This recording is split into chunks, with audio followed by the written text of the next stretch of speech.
assim, vibrando, nem que a gente tenha que dar uma cutucada para pegar no tranco, né? A pastora Amparo esses dias estava falando para mim a respeito da Maria Fumaça. Ela falou que os trens elétricos não dão a mesma alegria, o mesmo prazer que a Maria Fumaça dá. Ele falou, é o homem que alimenta a caldeira, e ela vai devagarzinho, naquele barulho dela, no chacoalho dela, mas daqui a pouco vai ampliando, aumentando, até que fica numa velocidade constante. Às vezes, diante de Deus, funcionamos dessa forma. O Espírito Santo põe um fogo, e aí nós sentimos necessidade de mais lenha, e começamos a orar, buscar mais. O Espírito Santo vai acrescentando fogo às nossas vidas, e nós vamos tomando mais fôlego, vamos nos deslocando com maior velocidade, num ritmo agradável. É isso que nós temos visto na nossa igreja, um mover de Maria Fumaça, né?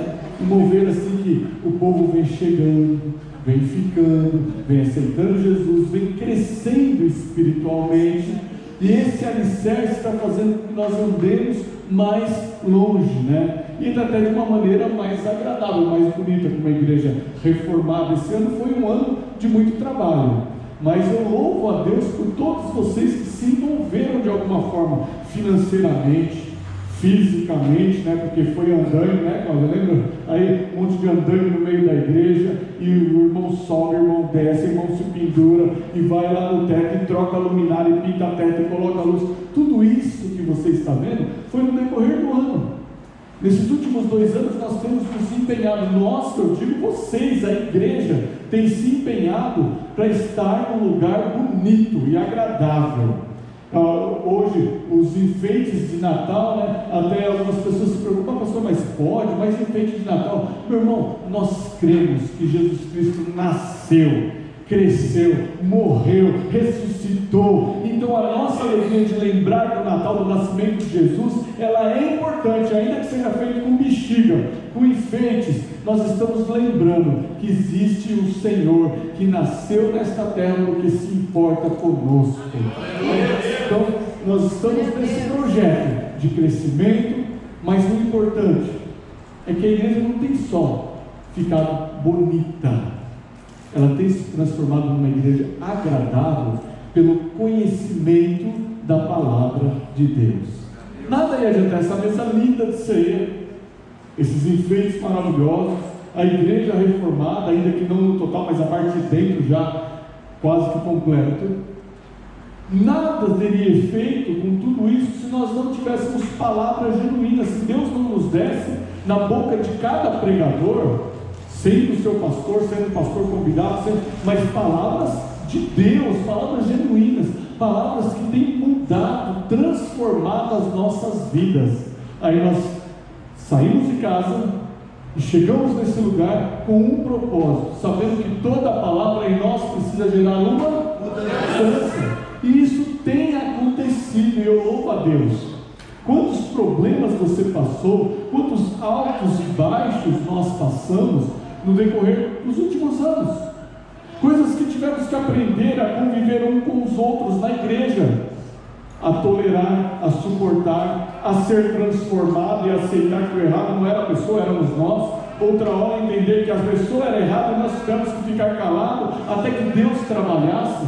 Mas sabe o que é isso? É motivo de louvar a Deus, porque nós estamos crescendo espiritualmente, e aonde existe reunião de pessoas, existem choques de cultura, de criação, choques de tradições, um que fala de um jeito, outro que fala de outro, um que se veste de uma forma e outro que se veste de outra, todo mundo achando que está certo, e às vezes está todo mundo certo mesmo.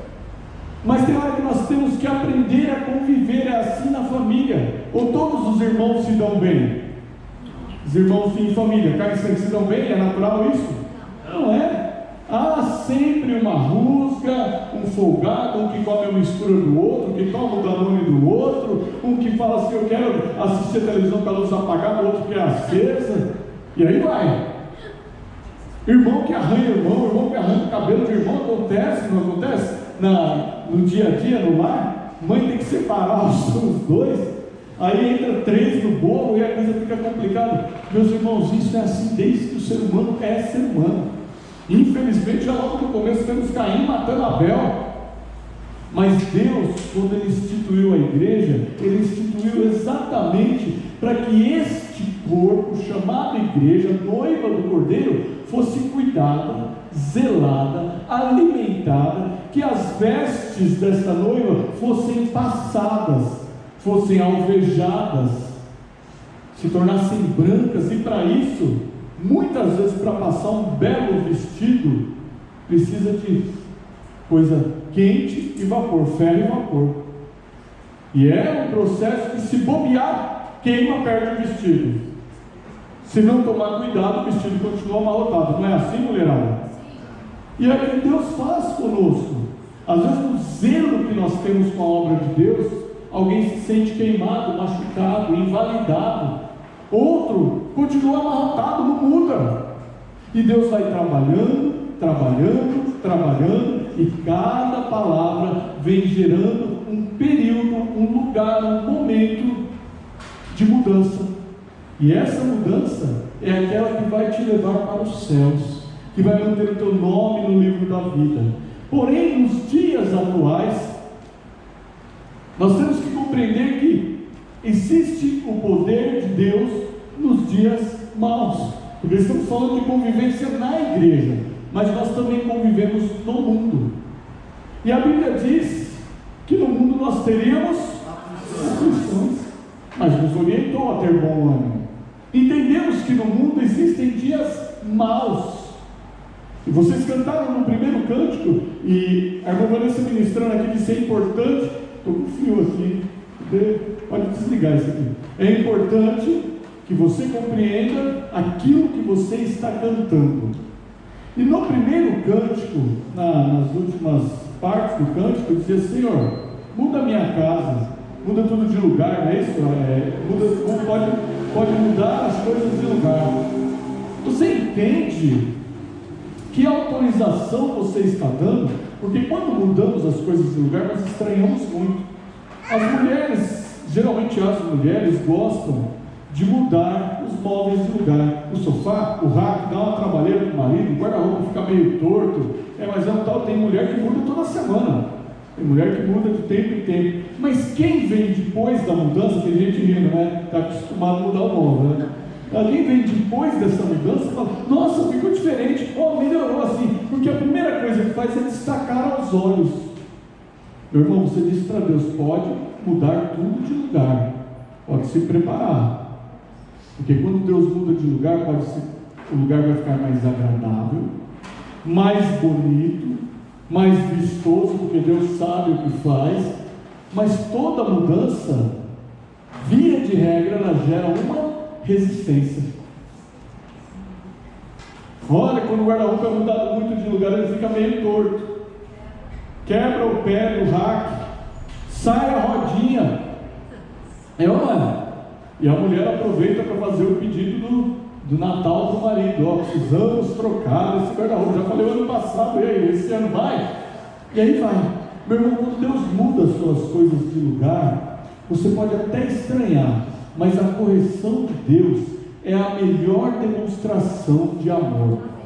É aquilo que nós temos falado, mesmo quando Deus fala a respeito de inferno, de perdição, quando Deus vem e dá o que nós chamamos de cajadada, apelidamos de cajadada, que é a correção, de uma forma mais forte, porque a pessoa não aprendeu na correção, no amor. Essa é a melhor, é a maneira mais fiel de Deus mostrar que Ele nos ama. Que Ele podia simplesmente abandonar a cada um de nós a deriva. Vai para o mundo jaz no maligno, faz o que você quer, e no final vai para o inferno, escolha a sua. Mas Deus não fez isso. Ele viu que o mundo estava à deriva, se perdendo completamente. Ele manda Jesus.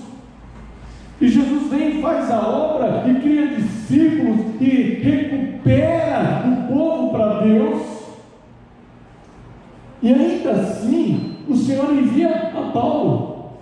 Mas eu tinha mandado Jesus, mas o Senhor não quer que a nossa vida fique à deriva. Ele quer uma igreja coesa, uma noiva amada, e que demonstra que recebe amor e transmite o amor às pessoas. Mas aí Jesus pega e manda Paulo, mas ele já tinha mandado Pedro, já tinha mandado João, já tinha enviado André, já tinha enviado os discípulos. Mas para que Paulo então? Porque Paulo vem reestruturando a forma como o povo se reunia. Paulo então começa a criar a figura da igreja, parcialmente como vemos hoje. Uma igreja que era corrigida constantemente, exortada constantemente, uma igreja que era elogiada. Olha, vocês são maravilhosos, eu sei que não tem faltado o poder do Espírito Santo sobre vocês, porém, eu tenho sabido que alguns irmãos andam fofocando, andam isso, e aí Paulo vai fazendo aquele trabalho de mudança. Paulo cria exatamente isso que nós falamos, que toda palavra tem que gerar uma. Aí Paulo faz o que? Ele começa a colocar palavras direcionadas a cada situação que a igreja passava. Uns porque eram dispersos, uns porque cresceram na fé, tomaram vida como igreja e logo se apagaram. Outros que testemunhavam, que criam e de repente estavam sendo levados por outros ventos de doutrina, outros ensinamentos, e Paulo vem modelando. O apóstolo Paulo vem modelando essa igreja, ora corrigindo, ora exortando, ora elogiando. Esse é o papel do pastor, esse é o papel de cada cristão, ir aparando as arestas da própria vida, sendo transformado a cada palavra, para que ele possa então, sendo transformado, passar a ser um agente de transformação. Ou seja, eu aprendo, recebo de Deus, aprendo, moldo a minha vida na vontade do Senhor e começo a ensinar a cada um fazer da mesma forma. Passo a ser exemplo, você passa a ser exemplo do que Cristo deseja para cada um de nós. A Bíblia lá em Salmos, capítulo 94, abra a tua Bíblia, e agora nós vamos fazer a leitura oficial. Eu te convido a ficar de pé. Salmos 94, versículos 12 e 13. Eu vou ler para você na versão King James, mas pode ser que a sua versão tenha alguma coisa diferente, mas o sentido da tradução é a mesma. Salmos 94, tendo o tema dessa mensagem como o poder de Deus em nossos dias maus. Acharam? Amém? Amém. Versículos 12 e 13. Bem-aventurada é a pessoa a quem disciplinas, ó Eterno, aquele a quem ensinas a tua lei. Calmamente atravessará os dias maus, enquanto que para os ímpios uma fossa ou uma cova, se abrirá. Amém. Até aí, podemos se sentar. Olha que interessante o ensinamento de Deus. Quando você veio para receber, para ser transformado, para receber de Deus algo que vai mudar a tua vida, Deus falou assim: ó, então você entende aí que bem-aventurada é a pessoa que eu disciplino. É aquilo que eu estava falando, que quando Deus vem, a pessoa fala, foi cajadada. Olha, foi uma coisa no meio do crânio. E Deus está falando exatamente o contrário, que quando Ele disciplina, essa pessoa é bem-aventurada, o caminho dela passa a ser um caminho bom, a vida dela passa a ir bem, ele é bem-aventurado por onde ele passa. As pessoas que veem as coisas da vida dele, veem que são coisas prósperas, abençoadas, curadas, saudáveis, motivo de exemplo. Mas quem são esses? A Bíblia diz aqueles que foram disciplinados pelo Senhor. Disciplina, ela é vista como algo ruim, porque a gente costuma ser disciplinado quando criança, e o sinal de disciplina para a criança é cinta, é chinelada, é castigo, é perda atualmente de celular, de tablet, de internet. Então disciplina tem um aspecto ruim. Mas quando se fala em militarismo, a disciplina significa não sair da regra. Quando se fala em família, a disciplina significa obedecer pai e mãe. Quando se fala em Deus, a disciplina significa estar dentro dos preceitos, dos desejos, das leis do Senhor. Portanto, uma pessoa disciplinada é uma pessoa que faz tudo no seu devido horário e devido lugar. E é isso que Deus está dizendo, que quando Ele nos disciplina, quando Ele ensina o que devemos fazer, como devemos agir, o que podemos ou não podemos fazer, porque a disciplina ensina o que você pode e o que você não pode. E quando Deus nos ensina isso, Ele fala assim: quando você aprende isso, você é bem-aventurado. Eu vou continuar. Bem-aventurado é a pessoa a quem disciplinas, ó Eterno, aquele a quem ensinas a tua lei. Aí a questão da lei de Deus não é só a disciplina, a obediência. Lei é lei, ela não é flexível. A lei não é algo que você fala assim: eu posso matar ou não a pessoa que eu desejo. É assim que funciona? A lei diz que se você matar uma pessoa que não seja em legítima defesa, é o quê? Comete um assassinato, é um crime. É flexível isso? Não. Portanto, a lei de Deus, ela também não é flexível. Aquilo que Ele ensinou no princípio que era errado, continua sendo errado. Mas aquilo que ela ensinou que é certo, que nós devemos fazer, continua sendo certo. Portanto, você tem um manual do que Deus deseja para a sua vida, na tua casa, na igreja.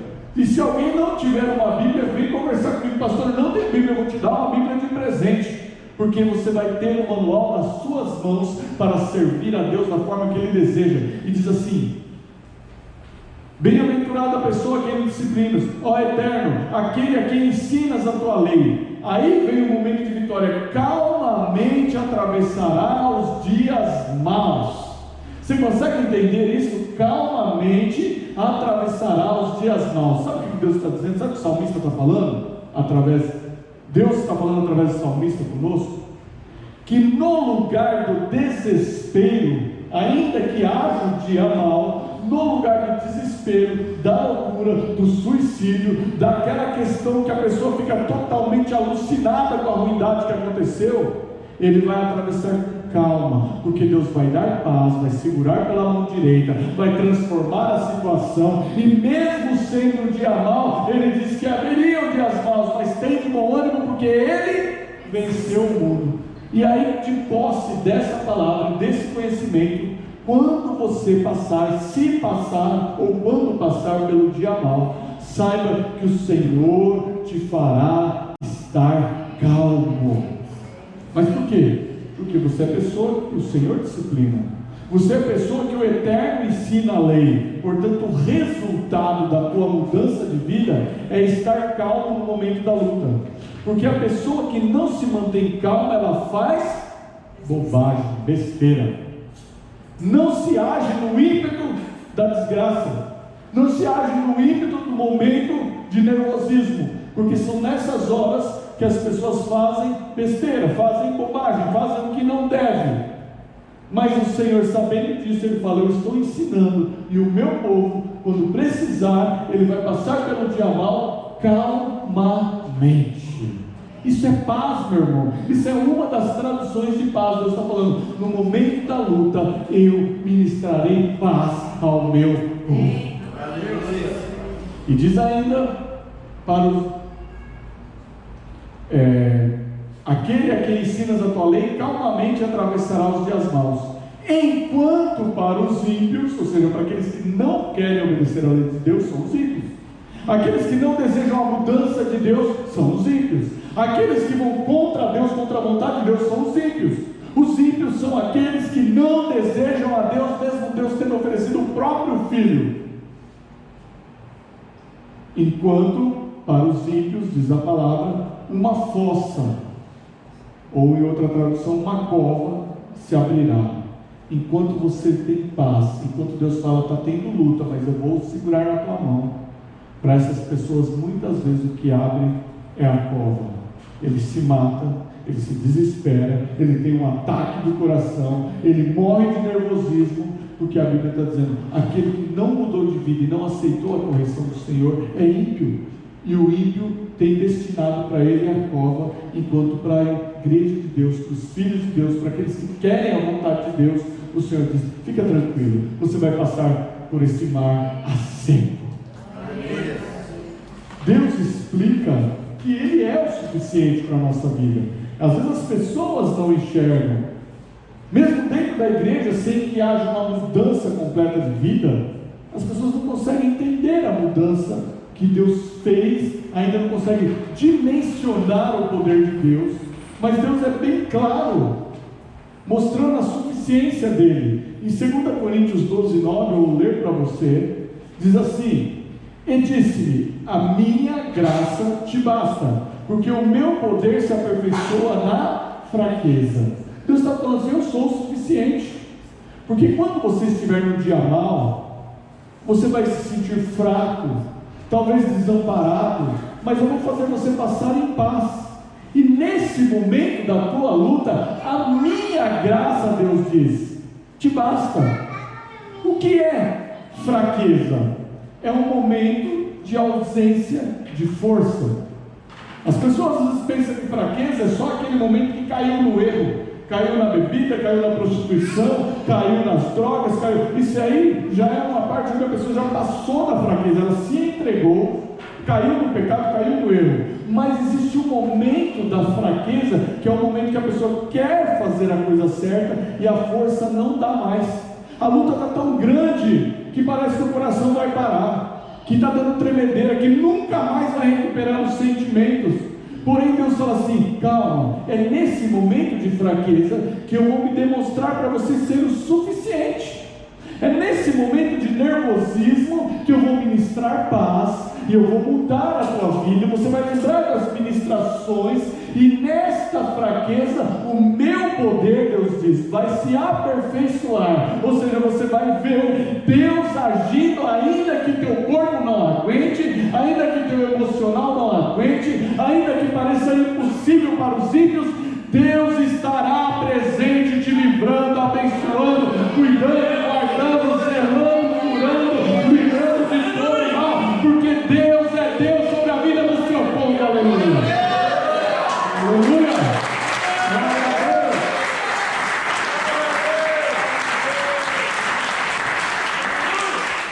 E ainda diz no mesmo versículo, a continuação: de boa vontade me gloriarei.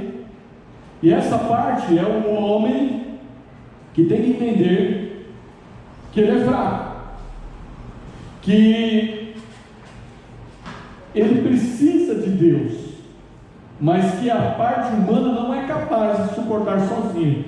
O versículo fala assim: de boa vontade, pois me gloriarei nas minhas fraquezas, para que em mim habite o poder de Cristo.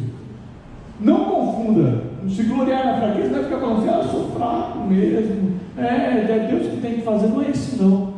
Não é se transformar numa lesma e sair se arrastando sem perna, deixando um caldo atrás de você, não.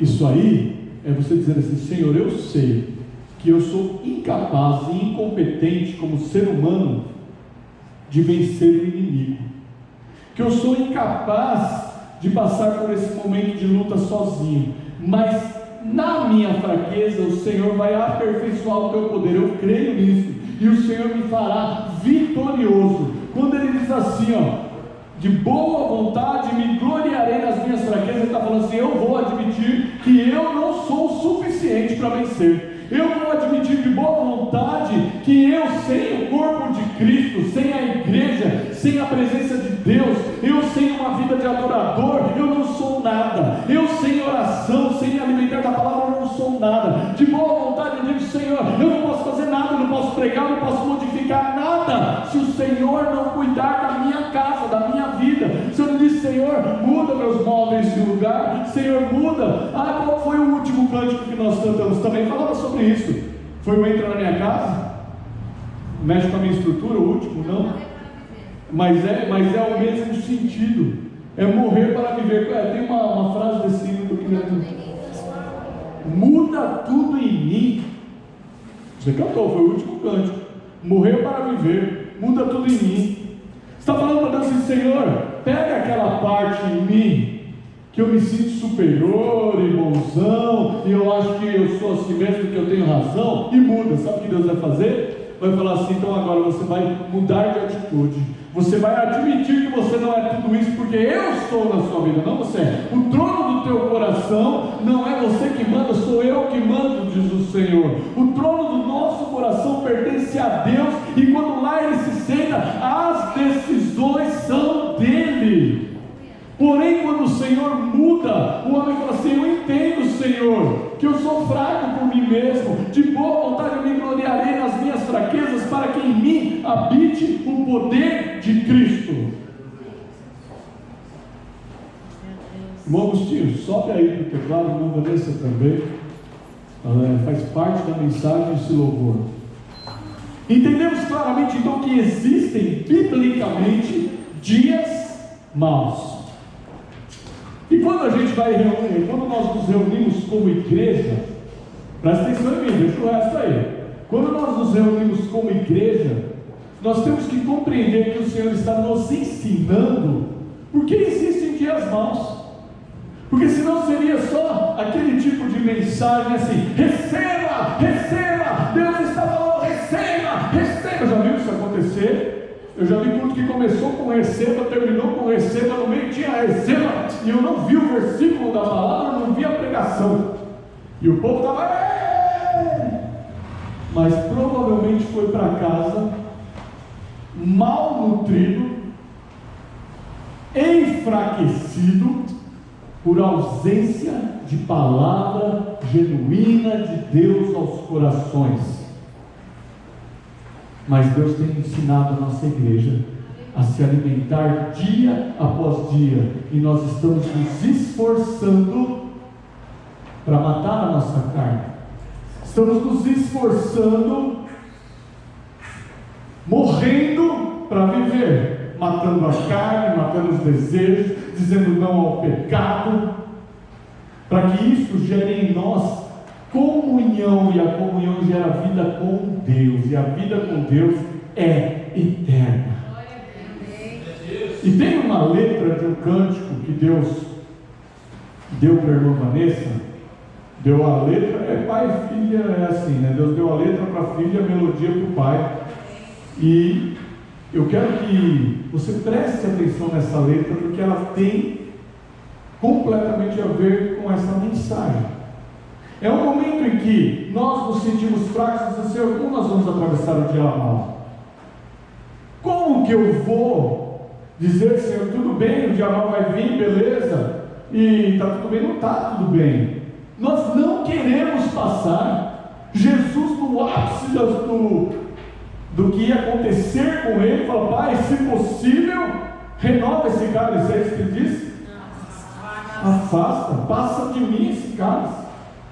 Mas é diferente quando você é pego de surpresa pela maldade, e quando você já espera que algo vai acontecer e se prepara, porque se você sabe que você vai tomar um chute, você desvia.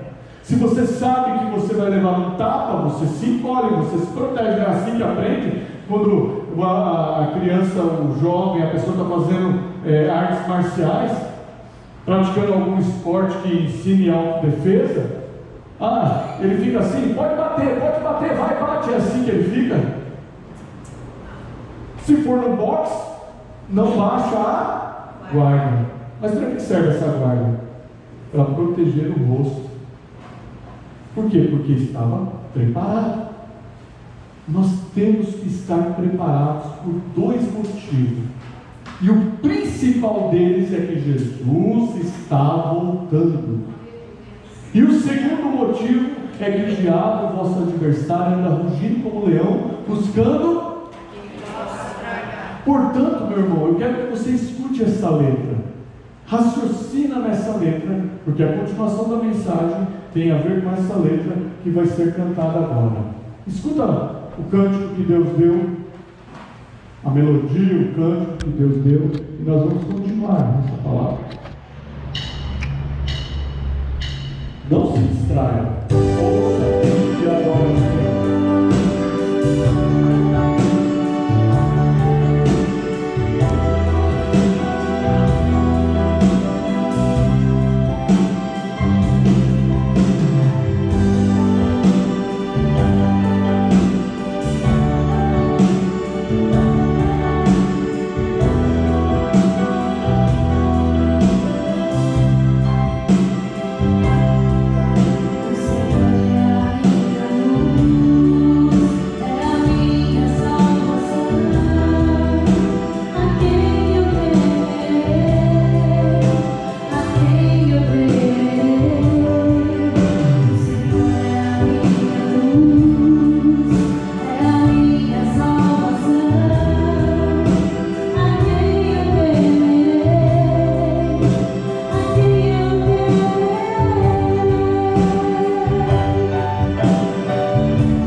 Glória a Deus. Aleluia. Você ouviu a letra desse cântico com atenção? Ele te leva a um questionamento. Eu acho que o principal dele é como caminhar, como vencer as lutas e como fazer a sua vontade em meio à tempestade. Nós estamos exatamente no meio, já caminhando para o fim de uma mensagem que diz o poder de Deus nos dias maus. Agora você pensa bem que Deus está te ensinando a mudança de vida que Ele está nos exigindo, não porque Ele quer a muda e acabou, Ele está nos dando a oportunidade de mudar para que nós sejamos salvos. E entendemos claramente que vai acontecer, que existem dias que são maus, dias de fraqueza, ou seja, de ausência de força.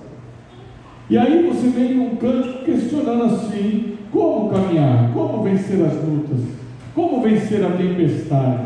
Mas a resposta estava no mesmo cântico: Jesus, que é a nossa luz. Aleluia. Ao entender esses ensinamentos do Senhor, você dá lugar para que o poder de Cristo habite em sua vida. Quando a igreja entende que tem Jesus, que deve estar preparado, você tem que entender que Jesus é a sua luz, você vê que o poder de Deus passa a superar a tua fraqueza. A fraqueza é a ausência de força. E aí é nesse momento da ausência de força que o poder de Deus se aperfeiçoa em você. E que o cântico diz: Jesus, Jesus, como caminhar? Jesus, como vencer as lutas? Jesus, como vencer as tempestades? Jesus. E além de falar Jesus, às vezes Ele é a minha luz. Mas o cântico também diz assim: sei que sou vencedor, tua palavra está ao meu favor. Você consegue compreender isso? Ele falou assim: já tem dias maus, se prepare porque vão haver dias maus. E você pode declarar assim: eu sou vencedor porque a tua palavra está ao meu favor. Porque a mesma palavra que alertou sobre os dias maus diz que você deveria ter um bom ânimo. Por isso a palavra está ao seu favor. A mesma palavra que é pregada, que está escrito, que o Senhor deixou aqui, que você recebe por meio de mensagem, que você recebe por leitura, que você vê na televisão, no YouTube, as boas mensagens, estou dizendo, no púlpito da igreja. Essa mesma palavra te ensina a caminhar como vencedor. Eu gostaria que você abrisse a tua Bíblia no Salmos 27, o último salmo dessa noite. Não disse o último versículo, não disse o último salmo, né? Mas estamos caminhando para o final. No Salmos 27, são 6 versículos que são importantes para o teu crescimento de hoje. Jesus, como caminhar? Como vencer as lutas? Como vencer a tempestade? A mesma coisa do cântico, o mesmo ensinamento que Deus está te dando, está aqui em Salmos capítulo 27. Os que acharam, digam amém. Amém. O Senhor é a minha luz e a minha salvação. Aí vem uma pergunta: qual é a pergunta? A quem temer? Só aqui podia parar a mensagem. O Senhor é a tua luz e é a tua salvação. A quem você vai temer? E diz assim: o Senhor dá força. O Senhor é a força da minha vida. Perdão, o Senhor é a força da minha vida. De quem me recearei? O Senhor é a força da tua vida. Então, a gente estava falando dos dias maus, do momento de fraqueza, e que o Senhor pega o teu momento de fraqueza e mostra a glória dele aqui. Na palavra está completamente descrito dessa forma: o Senhor é a força da minha vida. De quem me recearei? Quando os malvados, meus adversários, meus inimigos, avançam contra mim para comerem a minha carne, tropeçam e caem. Deus está falando: não tem ninguém que vai contra você, que consegue chegar em você, porque antes de chegar perto, ele tropeça e cai. Aleluia. Ainda que o exército me cerque, o meu coração não temerá. Ainda que a guerra se levante contra mim, nele confiarei. Uma coisa eu pedi ao Senhor, e isso é o que você tem que pôr no teu coração. Veja que o salmista sabia que o exército podia se levantar, mas ele não ia ter medo, que o inimigo ia contra ele querendo comer a carne dele, mas ia tropeçar e cair. Mas ele fala: no meio de tudo isso, Senhor, Senhor, uma coisa eu pedi e vou buscar, que eu possa morar na casa do Senhor todos os dias da minha vida, para contemplar a formosura do Senhor e aprender no seu santo templo. O salmista estava falando assim, ó: eu peço, Senhor, que me dê a oportunidade de congregar, de estar no meio dos irmãos. Eu pedi, eu vou buscar, eu vou me esforçar. Uma coisa eu pedi e buscarei. Ele não só pede, ele tem atitude. Veja que são coisas diferentes. Pedir, você pode pedir e permanecer sentado. O salmista diz: eu pedi e buscarei. É um homem de atitude. Ele tem a atitude de pedir, ele é delicado para pedir, ele é gentil, ele entende que ele não pode ser Senhor, faz, o Senhor é assim mesmo.